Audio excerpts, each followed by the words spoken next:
Hi everyone, good morning. Welcome back to my channel. ಇವತ್ತು ನಾನು ಒಂದು ಮಿನಿ ವ್ಲಾಗ್ ಜೊತೆ ಒಂದು ರೆಸಿಪಿ ಕೂಡ ನಾನು ನಿಮ್ಮ ಜೊತೆ ಶೇರ್ ಮಾಡ್ತಾಯಿದ್ದೀನಿ. ನೀವು ತಮ್ನೇಲಲ್ಲಿ ನೋಡ್ದಂಗೆ ನಾನು ಇವತ್ತು kurma recipe, vegetable kurma recipe share ಮಾಡ್ತಾಯಿದ್ದೀನಿ. ಅದಕ್ಕೋಸ್ಕರ ನಾನು ಚೂರು ಗೋಬಿ, ಆಲೂಗಡ್ಡೆ ಮತ್ತು ಬಟಾಣಿ ತೊಗೊಂಡಿದ್ದೀನಿ.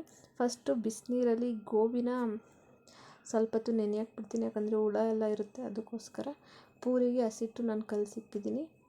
ಇಲ್ಲಿ ನಮ್ಮ ಗೋಬಿ ಒಂದು 10-15 ನಿಮಿಷ ಬಿಸಿನೀರಲ್ಲಿತ್ತು.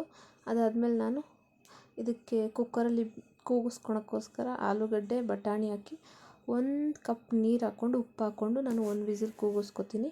ಇನ್ನು ನಾವು ರುಬ್ಬಕ್ಕೆ ಚೂರು ತೆಂಗಿನಕಾಯಿ, ಒಂದು 20 ಎಸಳು ಬೆಳ್ಳುಳ್ಳಿ, ಒಂದು 4 ಎಸಳು ಶುಂಠಿ, 3 ಹಸಿಮೆಣ್ಸಿನ್ಕಾಯಿ. ನಾವು ಖಾರ ಕಮ್ಮಿ ತಿಂತೀವಿ, ಅದಕ್ಕೋಸ್ಕರ ನೀವು ಬೇಕಾದರೆ ಆ್ಯಡ್ ಮಾಡ್ಕೋಬೋದು. ಕೊತ್ತಂಬರಿ ಸೊಪ್ಪು ಮತ್ತು ಪುದೀನ. ಮತ್ತು ಇದ್ರ ಜೊತೆ ನಾವು ಮಟನ್ ಸಾರಿಗೆ ಏನೇನು ಸ್ಪೈಸಸ್ ಯೂಸ್ ಮಾಡ್ತೀವೋ, ಚಕ್ಕೆ, ಲವಂಗ, ಏಲಕ್ಕಿ ಅದನ್ನು ನಾನು ಹಾಕ್ಕೋತಾ ಇದ್ದೀನಿ. ಅದ್ರ ಜೊತೆ ಚೂರು ಧನಿಯಾ ಪುಡಿ ನಾನಿಲ್ಲಿ ಸ್ವಲ್ಪ ಆ್ಯಡ್ ಮಾಡ್ಕೊಂಡಿದ್ದೀನಿ. ನೀವು ಬೇಕಾದರೆ ಇನ್ನೊಂಚೂರು ಆ್ಯಡ್ ಮಾಡ್ಕೋಬೋದು. ಇದನ್ನು ನುಣ್ಣಗೆ ಈ ಥರ ಗ್ರೈಂಡ್ ಮಾಡ್ಕೋಬೇಕು. ಅದಾದಮೇಲೆ ಅಷ್ಟೊತ್ತರ ನಮ್ಮ ಹೂಕೋಸಲ್ಲೂ ಕೂಡ 1 ವಿಸಿಲ್ ಬಂದುಬಿಟ್ಟಿತ್ತು, ಚೆನ್ನಾಗಿ ಬೇಯ್ದಿತ್ತು. ನಾನು 1 ವಿಸಿಲ್ ಮಾತ್ರ ಕೂಗಿಸ್ಕೊಂಡಿದ್ದೀನಿ, ನೀವು ಬೇಕಾದ್ರೆ 2 ವಿಸಿಲ್ ಕೂಗಿಸ್ಕೋಬೋದು. ಆಮೇಲೆ ನಾವು ಒಂದು ಕುಕ್ಕರ್ ಇಟ್ಕೊಳ್ಳೋಣ ಗ್ಯಾಸ್ ಮೇಲೆ. ಆ ಕುಕ್ಕರ್ಗೆ ಸ್ವಲ್ಪ ಎಣ್ಣೆ ಹಾಕ್ಕೊಂಡಿದ್ದೀನಿ. ನಾನು ಸ್ವಲ್ಪ ಎಣ್ಣೆಲೇ ಮಾಡ್ತಾಯಿದ್ದೀನಿ, ನೀವು ಬೇಕಾದ್ರೆ ಆ್ಯಡ್ ಮಾಡ್ಕೋಬೋದು. ಸ್ವಲ್ಪ ಸಾಸಿವೆ ಮತ್ತು ಕರಿಬೇವು ಸೊಪ್ಪು ಹಾಕ್ಬಿಟ್ಟು ನಾನು ಇಲ್ಲಿ ಕಟ್ ಮಾಡಿ ಇಟ್ಕೊಂಡಿರೋ ಈರುಳ್ಳಿನ ಆ್ಯಡ್ ಮಾಡಿದ್ದೀನಿ. ಈರುಳ್ಳಿ ಚೆನ್ನಾಗಿ ಅದು ಬ್ರೌನಿಷ್ ಟೈಪ್ ಬಂದಾಗ ಅದಕ್ಕೆ ನಾವು ಸ್ವಲ್ಪ ಅರಿಶಿನ ಪುಡಿ ಹಾಕ್ಕೊಳ್ಳೋಣ. ಅರಿಶಿನ ಪುಡಿ ಹಾಕ್ಕೊಂಡಾದ್ಮೇಲೆ ಅದನ್ನು ಚೆನ್ನಾಗಿ ಹುರ್ಕೊಳ್ಳೋಣ. ಅದಾದಮೇಲೆ ನಾವು ಗ್ರೈಂಡ್ ಮಾಡಿಟ್ಟಿರೋ ಮಸಾಲಾನ ಇದಕ್ಕೆ ಆ್ಯಡ್ ಮಾಡಬೇಕು. ನೀವು ಈ ಮಸಾಲೆಗೆ ಚೂರು ಗರಂ ಮಸಾಲಾನ ಕೂಡ ಆ್ಯಡ್ ಮಾಡ್ಬೋದು. ನಾನು ಸ್ಪೈಸಸ್ ಎಲ್ಲ ಹಾಕ್ಕೊಂಡಿದ್ದೀನಲ್ಲ, ಚಕ್ಕೆ, ಲವಂಗ, ಅದಕ್ಕೋಸ್ಕರ ನಾನು ಆ್ಯಡ್ ಮಾಡಿಲ್ಲ. ನೀವು ಬೇಕಾದ್ರೆ ಆ್ಯಡ್ ಮಾಡ್ಕೋಬೋದು. ಆಮೇಲೆ ರುಚಿಗೆ ತಕ್ಕಷ್ಟು ಉಪ್ಪು ಹಾಕ್ಕೊಳ್ಳೋಣ. ಗೋಬಿಲಿ ಸ್ವಲ್ಪ ಉಪ್ಪು ಹಾಕಿರೋದ್ರಿಂದ ಕೂಗೋ ಟೈಮಲ್ಲಿ ನೋಡ್ಕೊಂಡು ಹಾಕ್ಕೊಳ್ಳಿ. ಈ ಟೈಮ್ಗೆ ನಮ್ಮ ಮಸಾಲೆಲೂ ಚೂರು ಎಣ್ಣೆ ಎಲ್ಲ ಬಿಟ್ಟಿರುತ್ತೆ. ಆ ಟೈಮ್ಗೆ ನಾನು ಸ್ವಲ್ಪ ಎಣ್ಣೆ ಹಾಕಿರೋದ್ರಿಂದ ನಿಮಗೆ ಎಣ್ಣೆ ಕಾಣಿಸ್ತಿಲ್ಲ, ನೀವು ಬೇಕಾದ್ರೆ ಜಾಸ್ತಿ ಆ್ಯಡ್ ಮಾಡ್ಕೊಳ್ಳಿ. ನಾನು ಸ್ವಲ್ಪ ಹಾಕ್ಕೊಂಡಿದ್ದೀನಿ. ಇದಕ್ಕೆ ಒಂದು ಟೊಮ್ಯಾಟೊ ಆ್ಯಡ್ ಮಾಡ್ಕೊಂಡಿದ್ದೀನಿ. ಮೀಡಿಯಮ್ ಸೈಜ್ ಟೊಮ್ಯಾಟೊ ಇದ್ದರೆ 1 ಆ್ಯಡ್ ಮಾಡ್ಕೊಂಡಿದ್ದೀನಿ. ನಾನು ಸ್ಮಾಲ್ ಟೊಮ್ಯಾಟೊ ಇದ್ರಿಂದ 2 ಆ್ಯಡ್ ಮಾಡ್ಕೊಂಡಿದ್ದೀನಿ. ಅದರ ಜೊತೆ ನಾವು ಕೂಗಿಸಿ ರೆಡಿ ಮಾಡಿಟ್ಟಿರೋ ನಮ್ಮ ತರಕಾರಿನೂ ಇದಕ್ಕೆ ಆ್ಯಡ್ ಮಾಡ್ಕೊಳ್ತಾ ಇದ್ದೀನಿ.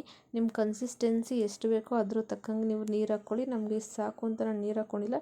ನಾನು ಇದನ್ನು ಮತ್ತೆ ಕೂಗ್ಸೋಕೆ ಹೋಗ್ತಿಲ್ಲ, ಹಂಗೇ ಬೇಯಿಸ್ಕೊತೀನಿ. ಹಂಗೆ ಕುದಿಸ್ತಾ ಅದು ಗಟ್ಟಿಯಾಗುತ್ತೆ. ಅದೇ ಟೈಮಲ್ಲಿ ನಾನು ಪಾತ್ರೆ ಕೂಡ ತೊಳ್ಕೊತೀನಿ. ಅಲ್ಲದಲ್ಲೂ ರೆಡಿ ಆಗೋಷ್ಟರಲ್ಲಿ ಪಾತ್ರೆ ಕೂಡ ತೊಳ್ಕೊತೀನಿ, ಯಾಕಂದರೆ ನನ್ನ ಮಗ ಮನಗಿದ್ದಾನೆ. ಅವನು ಎದ್ದೇಳೋಷ್ಟರಲ್ಲಿ ಎಲ್ಲ ಕೆಲಸ ಮುಗಿಸ್ಕೊಡ್ಬೇಕು ನಾನು.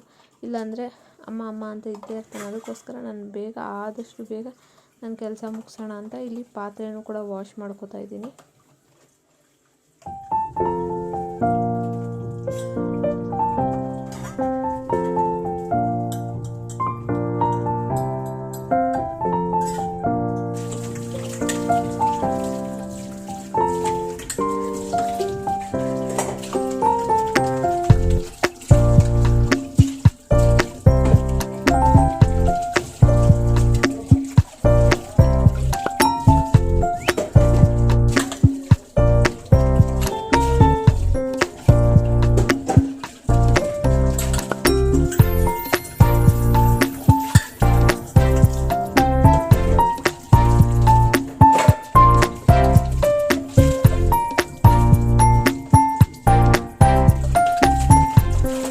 ಇಷ್ಟೊತ್ತಿಗೆ ನನ್ನ ಪಾತ್ರೆ ಎಲ್ಲ ವಾಶ್ ಆಗಿತ್ತು. ಅದೇ ಟೈಮ್ಗೆ ನಾನು ಟೀ ಕೂಡ ರೆಡಿ ಮಾಡಿದೆ. ನನಗೆ ನಮ್ಮ ಅತ್ತೆಯವ್ರಿಗೆಲ್ಲ ಟೀ ರೆಡಿ ಮಾಡಿದೆ, ಯಾಕಂದರೆ ಚೂರು ಚಳಿ ಇದ್ದಂಗಿತ್ತು. ಅದಕ್ಕೋಸ್ಕರ ನೋಡ್ಬೋದು ನೀವು, ನಾನು ಸ್ವೆಟರು ಹಾಕ್ಕೊಂಡಿದ್ದೀನಿ.